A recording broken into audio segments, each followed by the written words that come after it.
Dobrodošli. Troja u Srbiji. Evo vraćamo se našem praćenju Argonauta. U ovoj emisiji obrađujemo dio putanje od likovog prostora znači Aheronta, pa sve do Kolhide. A usput ćemo obraditi i povratnu deonicu sve do Istera. Otkrićemo nekoliko toponima koji su ispraćeni i određenim arheološkim nalazima. Reka Halis, Asirska zemlja, Afagonija, Sinopa smještane su u Crno more, u Turskoj. Jednako tako tom putanjom sve do našeg velikog prostora Amazonki. S jedne strane graniči ga Halis, a s druge strane Termodont. A onda od Termodonta do Aresovog ostrva i na kraju do zlatom bogate Kolhide, a ili možda samo zlatnog runa u Kolhidi. Uzbudljiva putovanja i naša uzbudljiva argonautika vodi nas na taj put. Pa da krenemo. U prošloj emisiji ispratili smo argonaute pokraj Tebe. Zanimljiv toponim sa preklapanjima iz same Ilijade. Očekivali bismo u nastavku da Apolonije opiše i posjetu argonauta Troji. Nije je spomenuo ni u onome gdje je Troja smještana u njegovo vrijeme, tamo na prostoru Male Azije. Samo je napomenuo nekoliko toponima i prošao pokraj. Slično tome imamo i u opisu našeg prostora. Kaže, razvijaju jedra i idu preko pučine. Sve do tad on opisuje njihovu plovidbu uz neku obalu, prateći liniju obale. Ali ovdje imamo jedno odstupanje. I upravo prepoznajemo neophodnost te deonice, odvajanja od linije šumadijske pa prema prostoru koji ćemo kasnije lako prepoznati kao ostrvo. A nama danas jasno poznato kao prostor Delibatske peščare. Zanimljivo je da se tu spominje nekoliko toponima koje, evo, nismo uspjeli precizno locirati. Ali jedan napomena da reka je najpitomija reka ukazuje na jednu ravničarsku reku. Upravo znači u zoni Delibatske peščare, u ono vrijeme kad je u okruženju bilo veliko more, očigledno je bilo i više tokova i izvora. Danas su tamo potočići, ali je zanimljiva dužina putanje. Cijeli dan i cijelu noć oni oplovljavaju i onda on tu nabraja nekoliko toponima da bi zaobišli Karambis. I tek onda, nakon obilaska Karambisa, kažu, stižu do Asirske zemlje.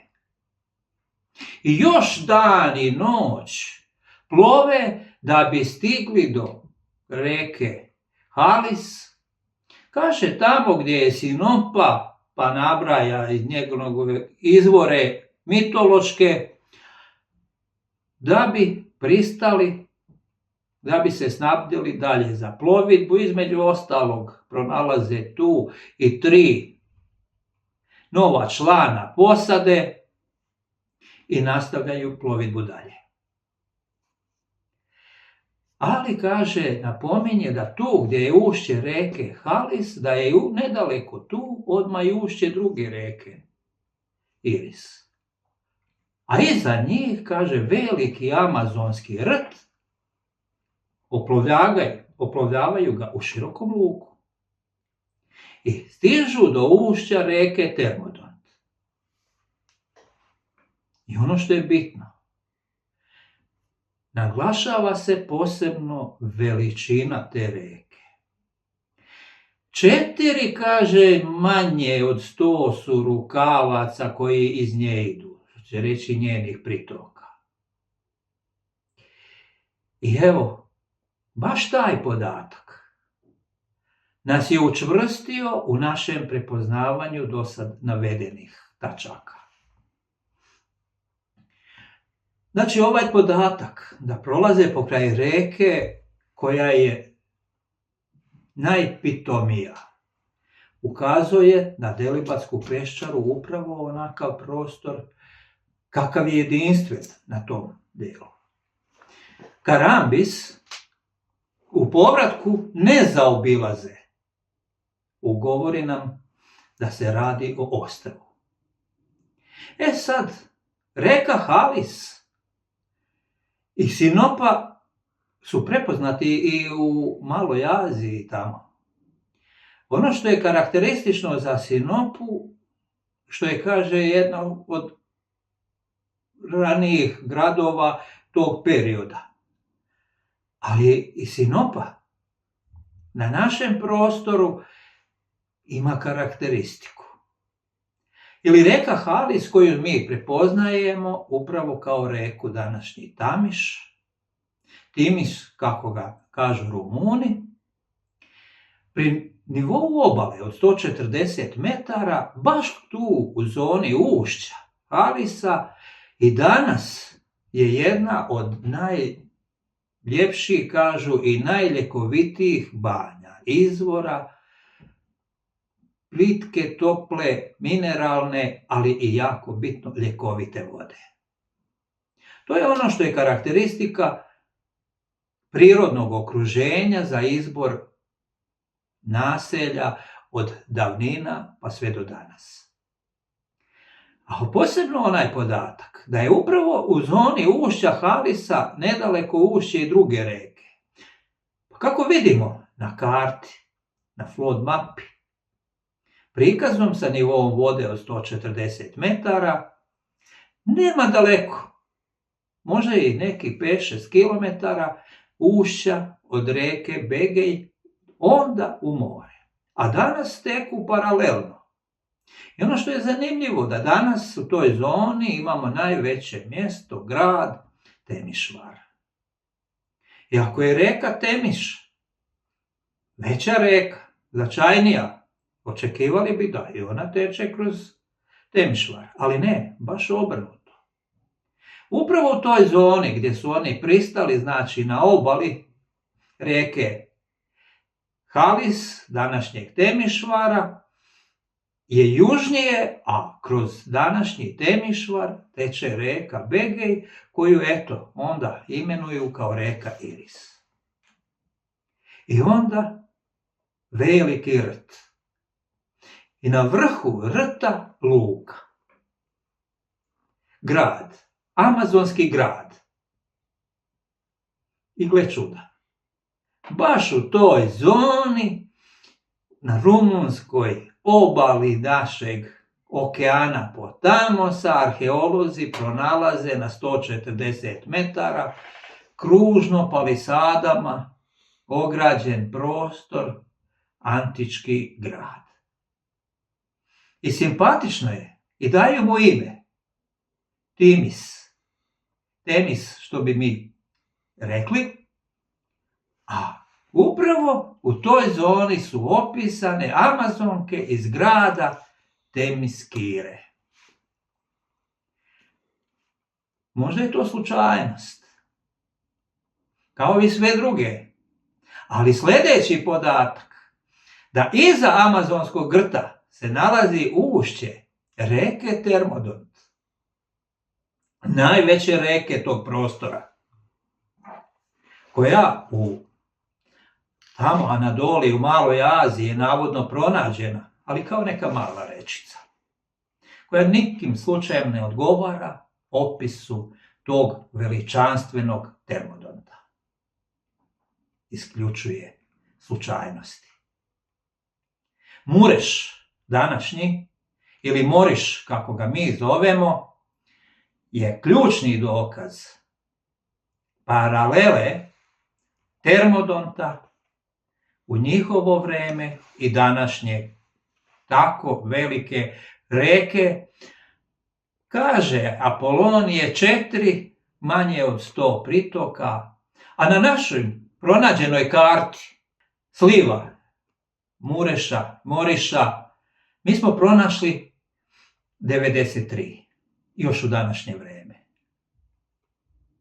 Uz sve isušivanje i presušivanje izvora i danas na karti prikazano, a možda ih 3 i nisu samo prikazana, postoje još uvijek. A nastavak putanje opisuje samo narode pokraj koji prolaze, a posebno bitno Halibljani. Pričamo o plovidbi Argonauta koja se desila generaciju pre Trojanskog rata. To je, kažu, puno bronzano doba. A gle čuda, kaže, Halibljani ništa drugo ne rade nego samo kuju gvožđe. U sred bronzanog doba postoji narod koji obrađuje gvožđe. I to ne samo da ga obrađuje livenjem, nego i kovanjem. A kovanjem od gvožđa postaje i čelik.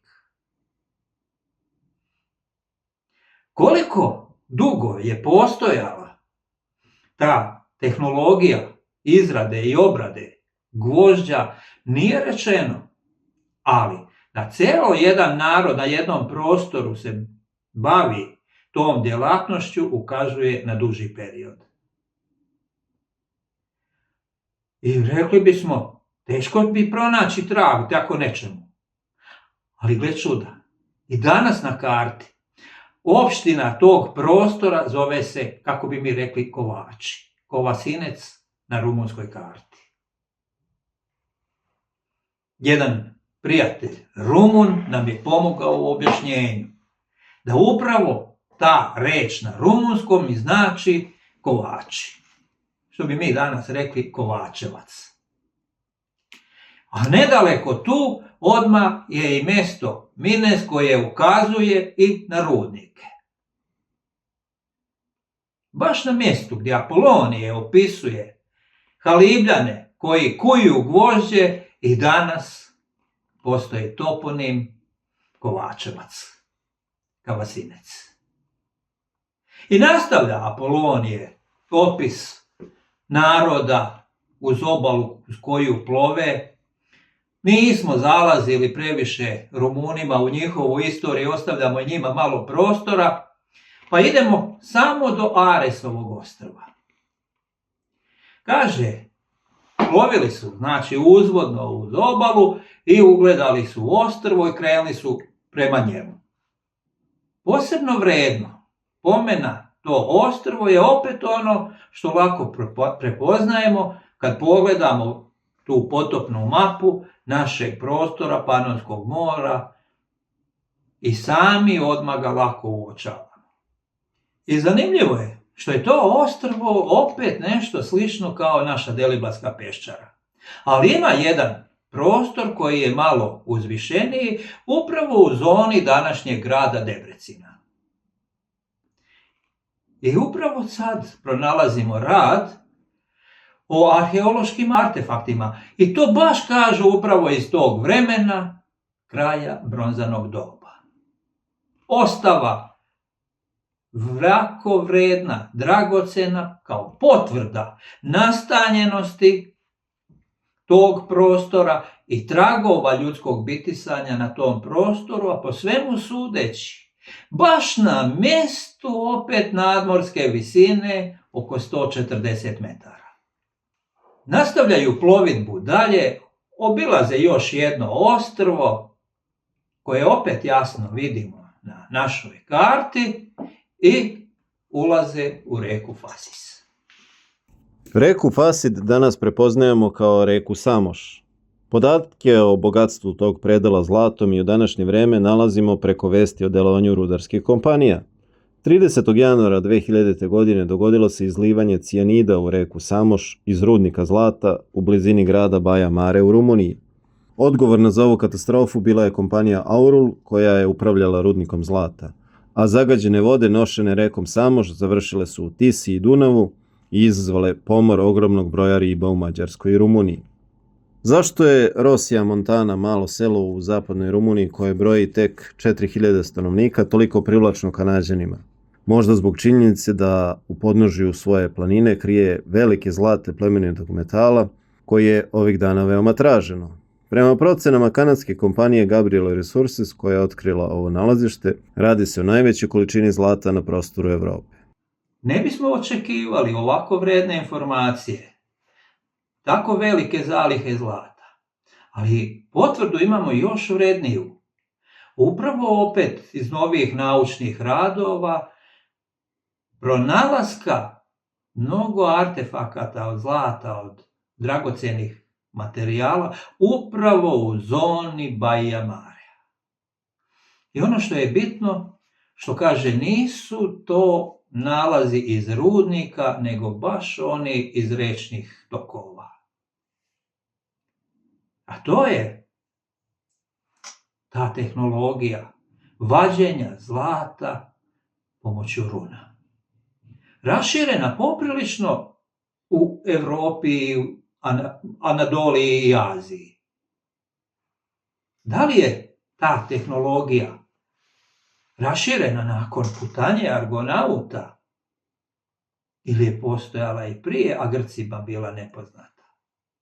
Uglavnom, za obe verzije, ili zlata bogatom kolhide, ili traganja za metodom prikupljanja zlata iz vodenih tokova, rečnih tokova, oba odgovaraju prostoru Baja Marea, u čijoj zoni po opisu Apolonija u njegovoj Argonautici je i bila smještena kolhida. Ostavljamo Rumunima i ostalima zainteresiranima da se bave tim prostorom. Nas interesuje dešavanje u povratku. Ono što je zanimljivo, što Apolonije u ovoj deonici putanje od Lika do Kolhide koristi dužinu plovidbe. Pa kaže 2 dana i 2 noći im treba otprilike od Lika da stignu do Sinope, do ušća reke Halis.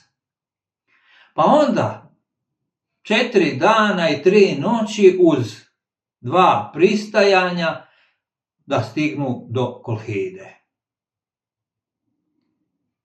Ukazuje na ne tako veliku udaljenost da bi moglo da bude savladano u jednom pravolinijskom pravcu plovidbe onog vremena.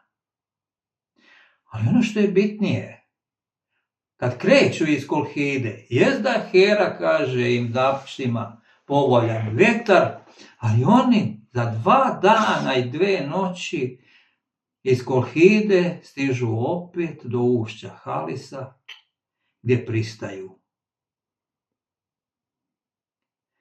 To ukazuje na jako malo rastojanje. Mi danas imamo u našoj analizi udaljenost od Baja Marea do Temišvara je nekih 200 km. A u onoj anadolijskoj Sinopi i gruzijskoj Kolhidi udaljenost je preko 500 km. I to bi već bilo dovoljno za prioritet naše putanje. Ali podatak o nastavku plovidbe pokraj Paflagonijske obale, na čijem prostoru se i nalazi Sinopa, govori o putanji, znači ako bi gledali u Anadoliji, prema Bosforu. A oni tu susreću struje Istera. Kako? Saznaćemo u nastavku. Jako brzo. Ovaj deo smo morali da radimo studijski. Nismo imali ni volje, ni kapaciteta. Da idemo u Rumuniju, da njima serviramo njihovu prošlost. Ali evo, u sljedećoj epizodi vraćamo se našim terenima i vraćamo se prepoznavanju ključnih tačaka plovidbe Argonauta po našim vodama. Toliko. Za sada vidimo se Sa našim istraživanjima možete se detaljnije upoznati kroz 2 knjige. Tvrđava na Banovom brdu kapija Troje, knjiga Ilije Ogorelice, predstavlja rezultat više od 1 decenije istraživanja, u kojoj se stihovi Ilijade i Odiseje upoređuju sa konkretnim topografskim odlikama prostora oko Beograda, istorijskim izvorima i drugim proverljivim podacima. Zlatnoruna Apolonijeva Argonautika je zajedničko delo više autora i otvara mogućnost da se stvarna putanja najslavnijih moreplovaca antike sagleda kroz novu perspektivu. Oslanjajući se na same epove, na dela antičkih i srednjovekovnih pisaca, od kojih smo mnoge sami preveli, kao i na arheološke i geološke nalaze i živa predanja iz svih srpskih krajeva, knjiga gradi čvrstu i logički zasnovanu hipotezu o kretanju Argonauta. Više o ovim izdanjima možete pronaći na našem sajtu trojasrbija.com, gdje ih možete i poručiti.